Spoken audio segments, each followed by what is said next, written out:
selection of poems that I'm reading are new poems, and they are based on living in two cities in Arizona that have light ordinances, basically rules to preserve the night sky. And so I was thinking a lot about what it means to live in a place like that, where the sky is kind of curated by the city. So I'm going to kind of start us out with an erasure poem. It looks like this on the page. I took a document. It's a light ordinance from Tucson, Arizona, and I kind of made it my own. So we'll start with that. It's called 2012 Tucson Pima County Outdoor Lighting Code, Section 101, Title, Scope, and Purpose, Erasure 1. Light code for Tucson, Arizona, shall and will be referred to herein as this ode. This ode to move lighting out of Tucson, Arizona. The purpose of this ode is to preserve the relationship of residents of Tucson, Arizona to their unique desert environment, to the dark night sky tended out of astronomical activity, safe of persons engaged in outdoor nighttime activities. It is the intent of this ode to control excessive and careless light. Any and all is required to be unlit, covered, reduced, enough to nationally mend. All illuminating shall be in form with this ode, the ode, and the ode of the diction as applicable and appropriate.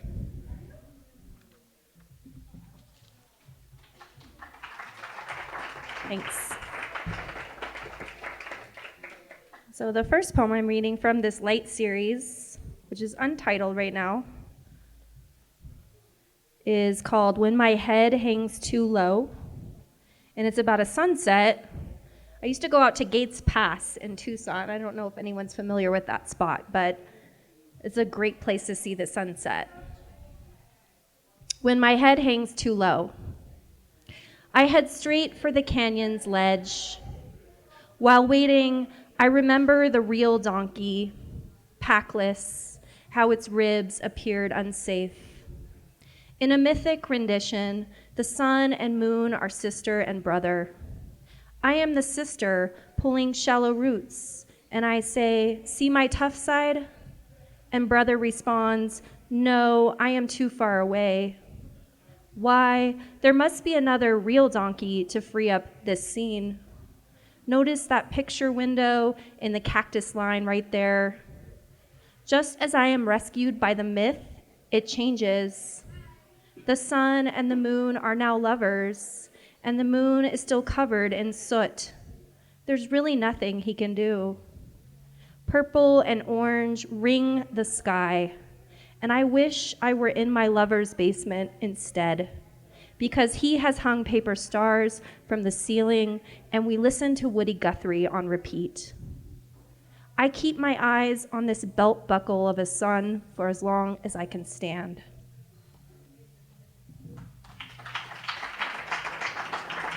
Thank you. Okay, so this next one is a companion piece to that piece. It was written in Flagstaff on Christmas. And I was by myself on Christmas for the first time ever in my life. And I just thought I should write a poem to acknowledge this experience. It's called When I Should Have Been Gone. 6 neighborhood crows feed from a deserted trash can, and now my position on the couch is unwelcome. One crow slings a takeout box onto my quiet driveway for the others.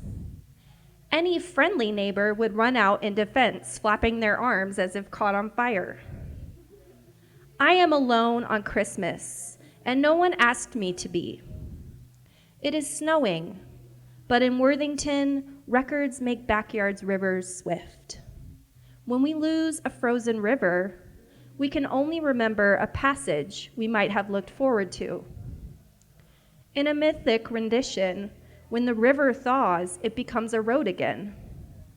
I am the sister still carrying in wood for the small fire. And I say, see what I am doing instead? And brother responds, no, I am too far away. Crows did not make the river. Why, there must be a raven to play a trick on this scene.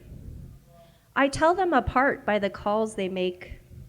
Notice the sound from the plastic bag contemplating the driveway. Just as I am fooled by the myth, the crows remind me of an empty dance hall down the ready road. And crows in the snow remind me of my lover in the dark with one leg over the balcony. What to do about crows besides turn the porch light off and remind them that they too are unsafe. Thank you. And this one is dedicated to my uncle.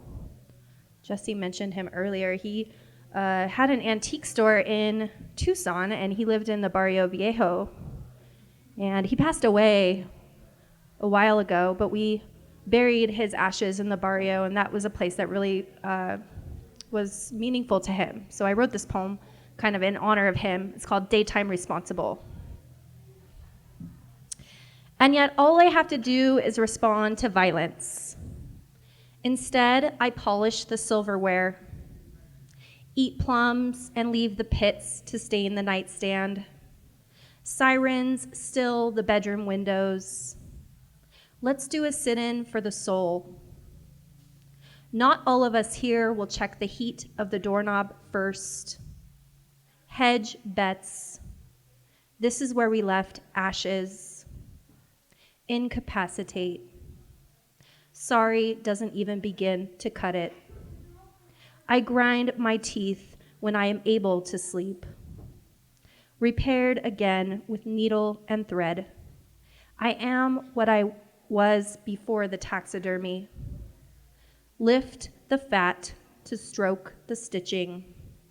But how do the organs trundle in so much dark?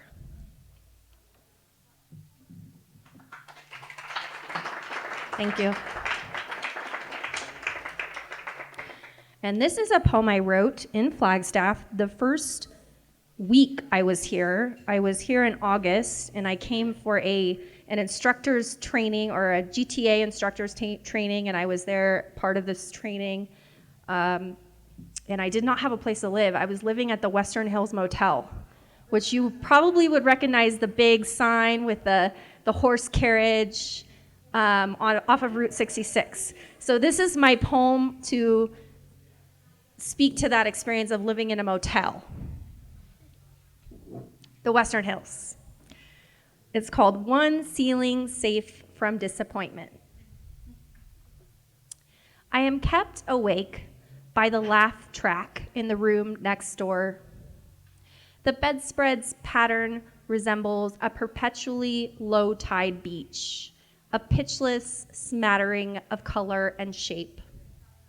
I have released the sheet that hides the mattress underneath for those hugging garbage bags full with t-shirts and Vonnegut, because all bugs die soon enough when left out in the open too long. A painting nailed to the wall depicts a couple of cowboys mid-wrangle, and I am certain, despite an earnest fight, their cow will not escape. For another resident in purple hair, it is dusk at the public picnic table. Each time her daughter's eyes catch a thing, she is shooed. This time, her daughter stays with a border of tick seed, long enough to ask for nothing. In here, maybe we are carriers, and out there, the vacancy sign is a neon star. What other kind? I remember better that caramel apple bought on the wharf, the roof of a reasonable mouth. Thank you. Yeah, I have two more poems from the Light series, and then I'll read a couple from my chapbook. So this poem is, I'm drinking whiskey because the title of this poem is When We've Run Out of Money and or Whiskey. I've run out of money, but I haven't run out of whiskey, so that's good. And this poem is for Uptown because I love this place. It's become like a second home to me, and I love Monday nights, so this is my poem for Uptown. When we run out of money and or whiskey. To keep warm, I pretend to push the dim stars around with my tongue. If mouths count as night sky, then the stars are brightening.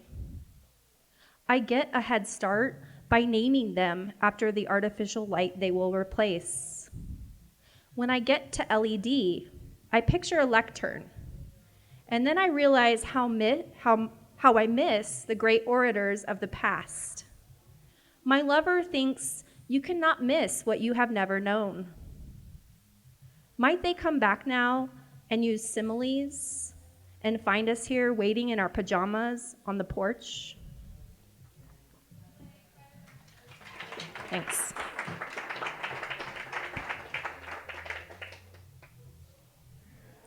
And my last poem from the Light series is called This Poem is About a Folk Song. And it's about a song called The Midnight Train or The Midnight Special. This poem is about a folk song. The song is about a train called The Midnight Special, brother. The lights on the train are bright. The only wind comes from its barreling. Let's gather everything we've bartered, the smokes neat in their boxes. We'll load up our pockets and bicker.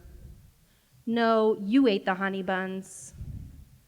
Let's see before the train's big haul.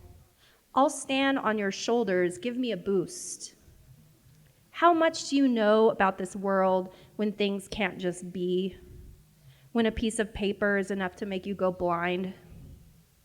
Let her apron alone. Let her cry out back. Our troubles are lousy birthmarks. Brother, I've found the everlasting light in this breeze. Let it shine us bare.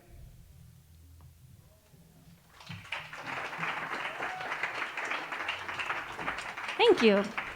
Okay, so 2 from my Matchbook collection. This is my chapbook. And this chapbook has an interesting story to it because it was mostly written at my professor's house. I was in my MFA program at U of A, and I was in charge of taking care of 2 cats in a desert paradise. It was out in the middle of nowhere in Tucson in the Sonoran Desert, and it's kind of a weird experience being out in the desert for that long by yourself with 2 cats. You start talking to them and start having strange experiences. And this person was also our director of our program, and she had just kind of an interesting family history. So it was weird being in someone else's space also for that long, and kind of just seeing her closets full of clothes and just all of her things.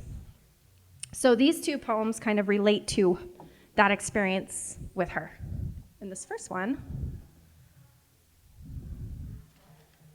is a missed connection poem. I don't know if anyone else is obsessed with looking at the missed connections on Craigslist like me, but I like the missed connections. They're very juicy. So I decided to write a missed connection for this person who I was house sitting for. So it's called Program Director on Family Vacation, Whose House I'm Staying In. W4MW Tucson. I can't occupy my name the way that you do as a great-great. How bad it feels to exist without 19th century lore. I confess I tried on a few of your heirlooms before the guests arrived. Rabbit fur shrug and mother of pearl opera binoculars in particular. Sober, I considered whether you planted a spy cam in the house. So I sat beyond the adobe wall under the Ocotillo hut and recited the vertical interrogation of strangers as field research. Fur-covered torso was a clay chimenea after 5 minutes. Gangly vulture hopped in the distance. Run wild, Salt. Run like ink. Something feels wrong about sweat that is self-inflicted. Who was responsible for the suffering of your mother? I am a jerk that chooses to sweat. The vulture's keen eyesight is irreversible. What if those pressed to death Ouija'd their way into my pores or eyeballs? Last night, dried roses rustled. Skinny cat twitched his crooked black tail at me. I smell cigar smoke in the parlor as we speak. If I am now destined to be haunted by your family's ghosts, then I will make a margarita and crack open volume 1 of the genealogy. But if you see this and feel even remotely forgiving of my curiosity, then how I wish with all my heat that you could kindly request they leave me to my 20th century trinkets. If this is resolved, I promise I will stop trying on your things, yes, even in my mind.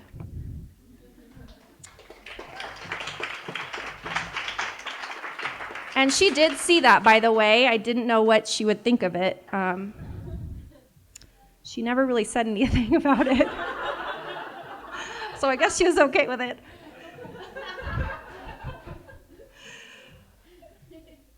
This is my last poem from my chapbook. These are also, I have these for sale. They're $10. This poem is called Never Have I Ever Been Naked in Public. Has anyone ever played that game, Never Have I Ever? It's really twisted. Never have I ever been naked in public. I am so drunk that I am still praising the Sonoran Desert. Turquoise jewelry, radios powered by sunlight, piercings only I am allowed to see. 2 hands hammers the Phantom of the Opera on the director's piano, and left hand in his swim trunks lets D minor in willingly, all stretched out like a bobcat on a shaded rock, saying to me, "What are you trying to do? You know what you're doing," and pointing to my swimsuit bottoms as if he wants me to reincarnate. I am always surprised moments like this exist. A man insists a woman blame her body. Her body.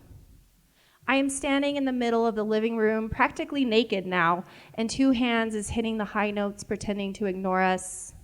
In the kitchen, through the archway, a few shadows are hunched over, gluing a broken bell. A circle of grasshoppers gathers in the patch of grass outside. Copper miners clocking out, or proper young ladies in printed dresses waiting for a dance. On the roof, there's Fat Cat, not where we left him, tracking a prairie dog. A car in the driveway has a bumper sticker, "Keep Tucson Gritty." For no apparent reason, right hand is still wearing sunglasses. In the director's 19th century lore, the great American writers are at rest in Sleepy Hollow. The words thou and wilt have survived. Somewhere off of Maine's coast, the director is gathering beach stones for a hearth, and every summer, natural seawalls protect ponds from the tides. In the kitchen now, they are holding the bell up to the light for inspection and ringing it just so that it makes you think nothing is ever broken for very long. I leave left hand for the bathroom, where vanity lights frame the director's mirror. I look at myself. I try on a necklace. No one can see this. Radios are dying all over town. Thank you.